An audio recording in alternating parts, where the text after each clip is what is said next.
మీరు ప్రతిసారి స్త్రీలను గౌరవించమని పదే పదే చెప్తున్నారు సార్. కానీ మూవీస్ లో, సోషల్ మీడియాస్ లో అటువంటి పరిస్థితి లేదు సార్. అవి మారకుండా ఈ సమాజంలో మార్పు వస్తుందా సార్? అలానే మేము స్వేచ్ఛగా మాకు నచ్చిన వృత్తిలో గౌరవంగా పనిచేసుకునే అవకాశం వస్తుందా సార్? మీ ఫ్రెండ్స్ మిమ్మల్ని ఏమని పిలుస్తారు?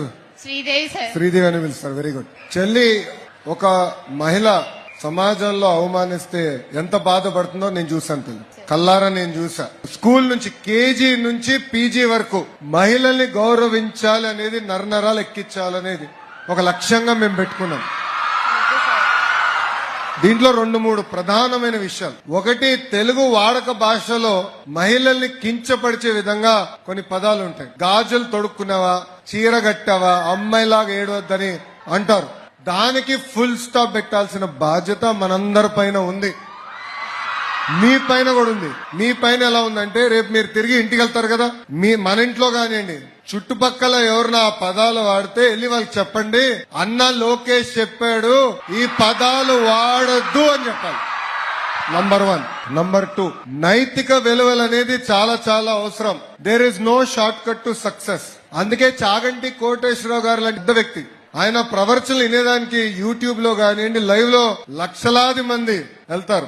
ఆ వ్యక్తిని మనం కేబినెట్ ర్యాంక్ ఇచ్చి, కేబినెట్ హోదా ఇచ్చి సలహాదారుడిగా పెట్టుకున్నాం. నేను విద్యాశాఖ మంత్రిగా ఆయన రూపొందించిన పుస్తకాలు మన పిల్లలకి ఇస్తున్నా. ఆయన ద్వారా ప్రతి జిల్లాలో ప్రవర్చనలు చేయమని కోరాను, ఆయన మొదలు పెట్టారు. సో కరికులం ఒక పక్కన, పాఠశాల కేజీ నుంచి పీజీ వరకు ఇక్కడున్న మీ అందరు కూడా ఉంటుంది. మారల్ వాల్యూస్ పైన మీ అందరు కూడా మేము పుస్తకాలు రూపొందిస్తున్నాం. ఎవ్రీ సాటర్డే కంపల్సరీ ఒక క్లాస్ అనేది మేము ఏర్పాటు చేస్తాం.